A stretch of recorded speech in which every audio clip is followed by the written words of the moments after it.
movimiento de tropas, rumores de un golpe de estado, dudas e incertidumbre dentro del ejército argentino, movilizaciones sociales y hasta enfrentamientos armados. Desde la Pascua de 1987 hasta los últimos días de 1990, esta sería una imagen cotidiana para los argentinos. ¿Qué pasaba puertas adentro del ejército argentino? ¿Quiénes eran los carapintadas? ¿Qué querían?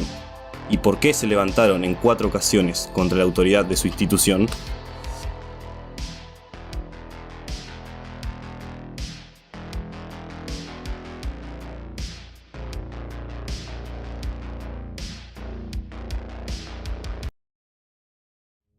Se terminó. El ejército tocó fondo. Los medios de comunicación británicos muestran al mundo la rendición de las Fuerzas Armadas Argentinas apostadas en las Islas Malvinas.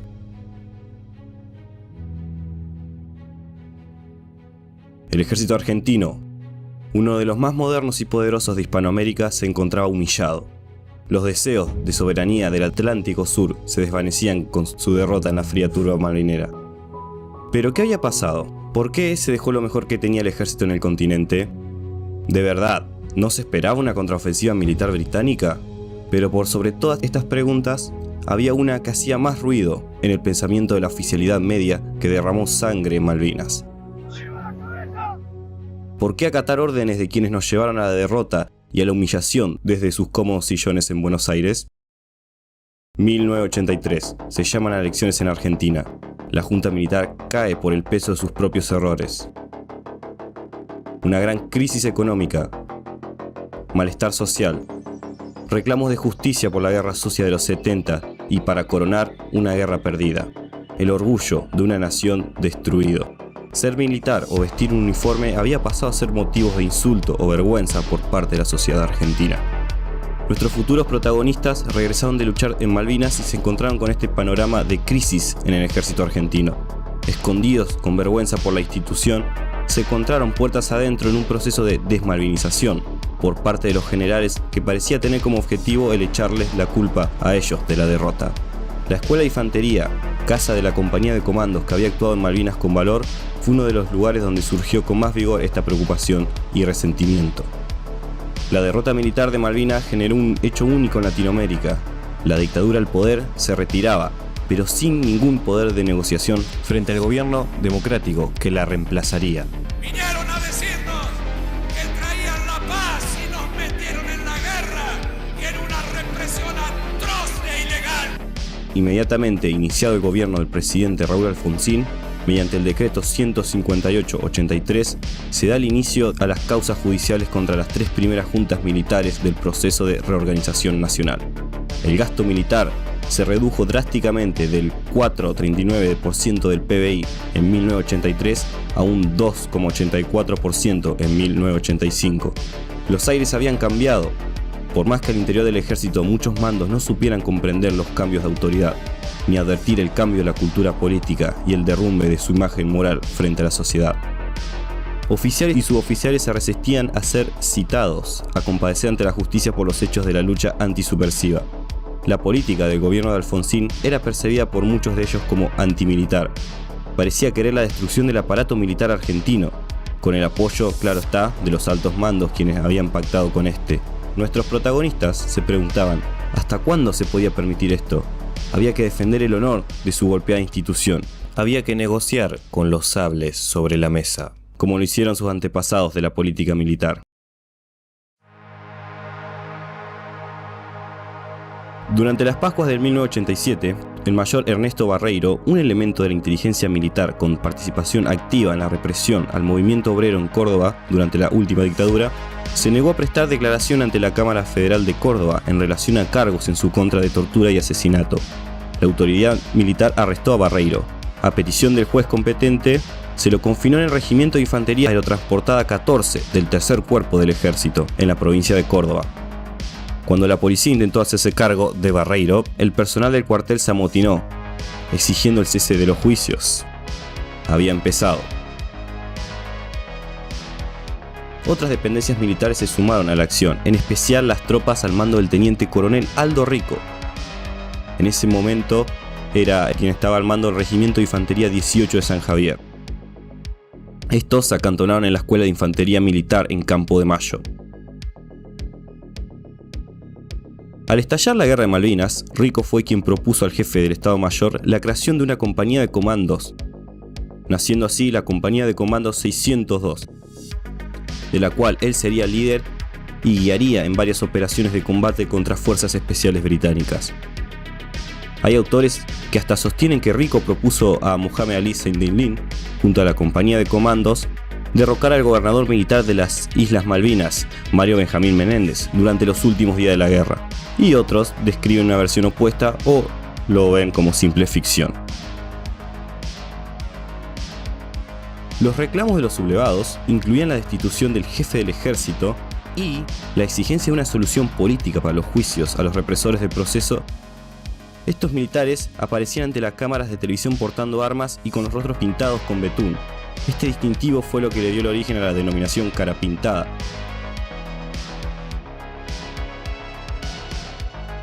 La aún frágil democracia, recuperada hacía poco más de 3 años, fue sacudida por este suceso, reviviendo fantasmas de la última dictadura. Ante la sorpresiva situación, la población salió a la calle y comenzó a ocupar la Plaza de Mayo para manifestarse en defensa de la democracia. Si bien el alzamiento contó con gran apoyo del personal de tropa, no se pudo concretar, al no contar adhesión de mandos superiores y sus unidades.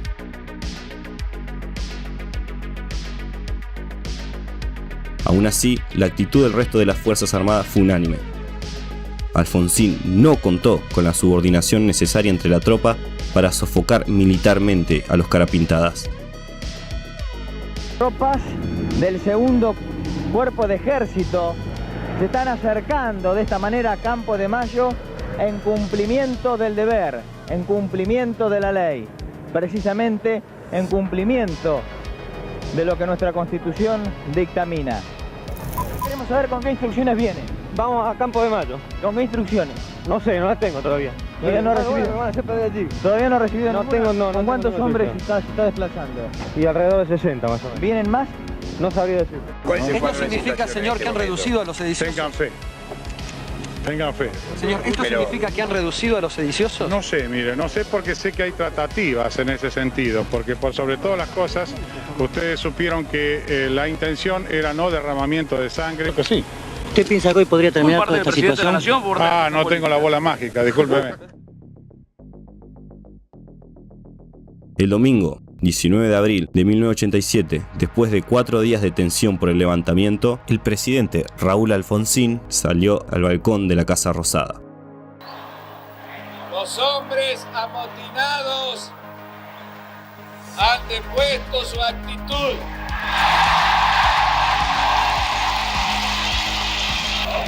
Para evitar derramamientos de sangre, di instrucciones a los mandos del ejército para que no se procediera a la represión. Y hoy podemos todos dar gracias a Dios.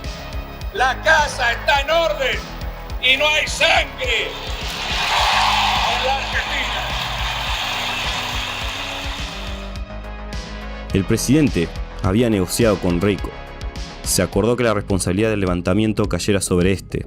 El jefe del ejército fue cambiado, pero no por un general cara pintada, como lo querían los sublevados. En junio de ese año se sanciona la Ley de Obediencia Debida, la número 23.521, la cual eximía de responsabilidad a aquellos que hubieran actuado en violación de derechos humanos en virtud del principio de la obediencia debida al mando. Esta ley otorga la solución política al tema de los juicios por parte de los carapintadas, pero esta crisis militar recién comenzaba.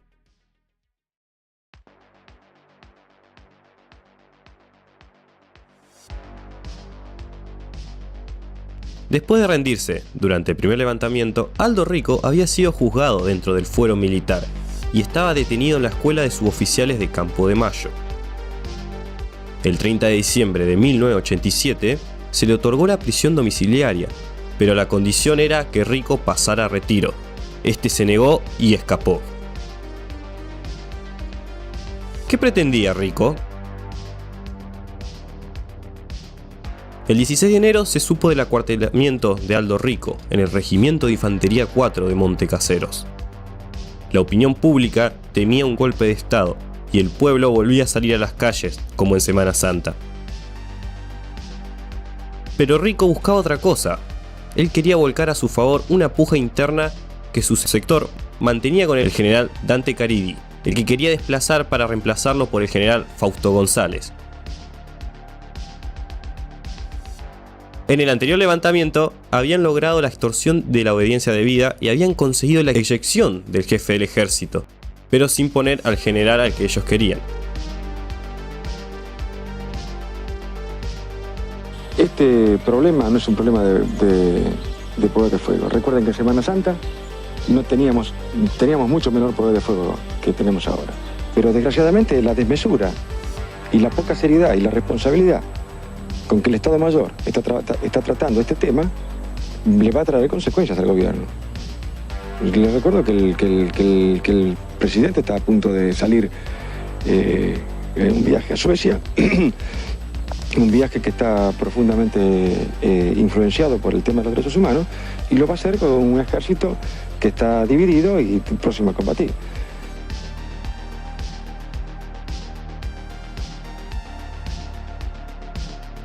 Se sumaron al levantamiento solamente 3 unidades, en la provincia de San Luis, Tucumán y San Juan. Pero no logró los apoyos que más esperaba, los de la Brigada Aerotransportada de Córdoba y de los regimientos de Villa Martelli y La Tablada. Al contrario del general Alaiz en las Pascuas de 1987, cuando demoró hasta el límite el desplazamiento de tropas hacia Campo de Mayo, esta vez los sectores leales a Caridi, dentro del ejército que eran una inmensa mayoría, actuaron con rapidez.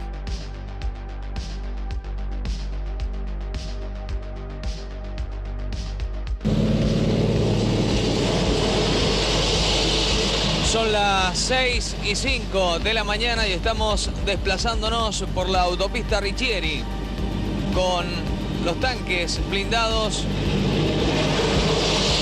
del Regimiento 8 de Magdalena con destino a Bellavista.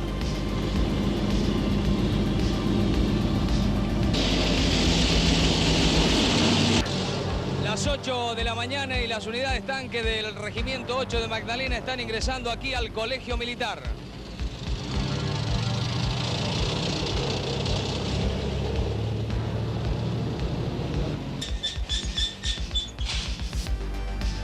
Rico negoció con un oficial que había permanecido neutral, el coronel Camilo Colotti, y se rindió incondicionalmente a las 17:30. Lo trasladaron al penal militar de Magdalena, donde quedó encerrado con los otros jefes militares que lo habían secundado en el levantamiento. Así, la segunda rebelión carapintada estaba terminada. Rico, al ser liberado años después, entró en la política, formando parte del movimiento por la dignidad y la independencia. Fue diputado en 1991, también fue convencional constituyente durante la reforma de la Constitución Argentina de 1994 y durante el 1997 se impuso como intendente de San Miguel. Ya para 1999 fue nombrado ministro de Seguridad bonaerense, pero duró solo 4 meses y renunció en medio de un escándalo. El mismo surgió cuando Rico denunció al presidente Alfonsín, confundiendo erróneamente un custodio presidencial con el conocido detenido Carlos el Indio Castillo. Carlos Ruckkauf, gobernador de la provincia de Buenos Aires, se vio obligado a hacerlo renunciar.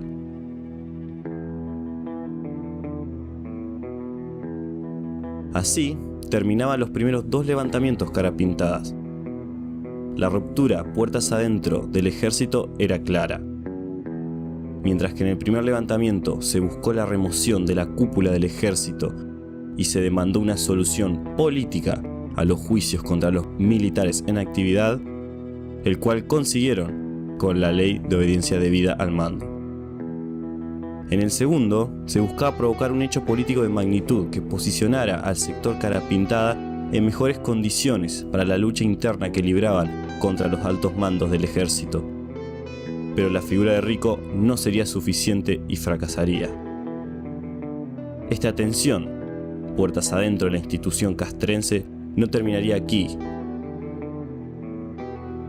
Y con el ingreso de una figura con mucho más peso en la oficialidad del ejército, la sangre correría.